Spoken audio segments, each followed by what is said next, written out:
Hi, I'm Joanna Klein with Women Within International.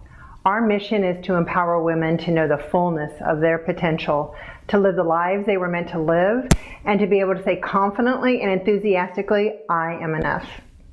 In this video, I'm going to share 4 easy steps that will help you feel more empowered starting right now.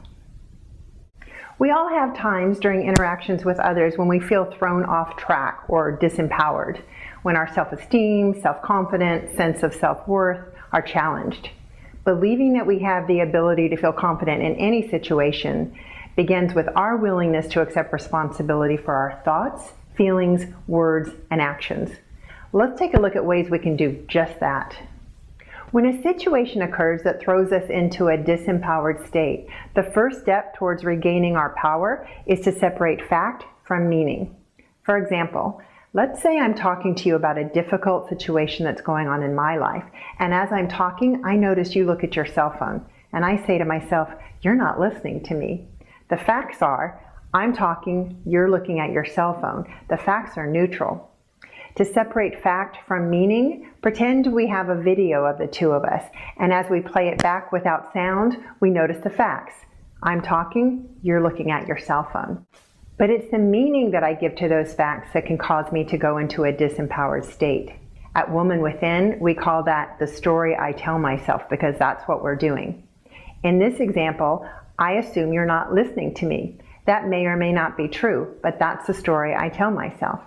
And in telling myself that you're not listening to me, I might go deeper into a disempowered state. I might go to a poor me or victim place and tell myself, I don't matter to you, or I'm boring you.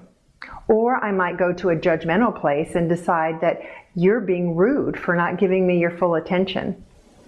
The point is, once we recognize that we have control over the meaning that we give to the facts or the story we tell ourselves, we recognize that a disempowered response is a choice.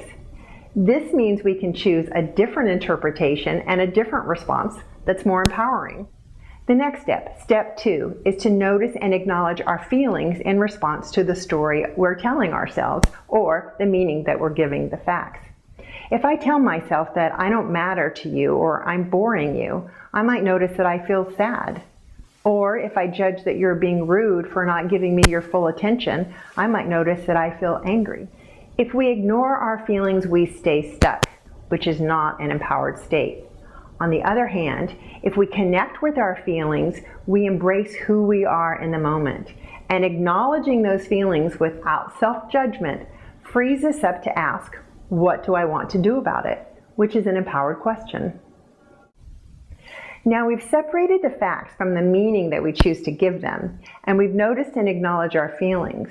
The next step, step 3, is to ask, what do we want? And we combine that with step 4, which is to take action. As I ask myself, what do I want? I might come up with one of a number of different possible responses. For example, I might decide that instead of feeling sad, I just want to feel at peace. When I think about it, you looking at your cell phone really isn't that big of a deal. You don't do it very often, and it's not worth me getting worked up about.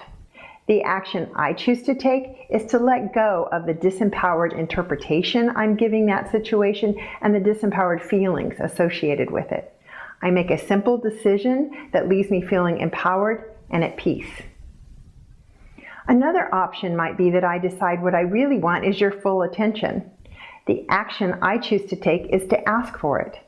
I might do it in a way that shows my vulnerability to help you understand why I'm asking for that. So in this case, I might say, what's going on for me right now is really difficult, and I would love to have your full attention. Would you be willing to put your cell phone away while I'm talking? Asking for what you want in a kind and respectful way is a very empowered response. A third possibility may be that I decide that I want to learn from this experience. Noticing how I felt when you were looking at your cell phone made me realize I do the same thing from time to time with my friends. What I choose is to feel grateful for my new self-awareness as a result of this experience. The action I choose to take is to commit to not looking at my messages when I'm engaged in conversations with others. A fourth possibility may be that I decide I want to use this experience as an opportunity to deepen our connection. As I get in touch with my feelings, I realize this isn't the only time that I tell myself that I don't matter to you, and it's creating distance for me in our relationship. What I really want is to feel close to you again. So the action I choose to take is to talk to you about this with the hopes of deepening our understanding and reconnecting. At Woman Within, we call that process a clearing, and we teach women how to do it in ways that are empowering, safe, and deepen our connections with others. A last example of how I might respond to the question, what do I want, is to see this situation as an opportunity for deeper personal growth. Maybe I realize that this disempowering story that I tell myself is one that I tell myself often and not just when I'm with you. It's an ongoing theme in my life that causes me to feel like I don't matter and I don't have any control in many of my relationships. The action I choose to take is to get support to help me get rid of this ongoing theme. To me, support might look like talking to a friend, visiting a counselor or spiritual leader, or attending a workshop or retreat, such as the ones that we offer at Woman Within. All of these are examples of empowering choices because we decide what we want and take action to get there. So there you have it, 4 simple steps that will help you feel more empowered starting right now. So here's a practice exercise for you. The next time you feel thrown off track or disempowered, pause and consider the 4 steps. Separate fact from your meaning, notice and acknowledge your feelings, decide what you want, and take action. Thank you for visiting, and congratulations for taking a few more steps towards a more empowered life. If you want to discover how Woman Within has helped thousands of women feel more empowered and transform their lives, please visit our website and explore our workshops, retreats, and our Woman Within circles. And if you want to stay connected, please like us on Facebook.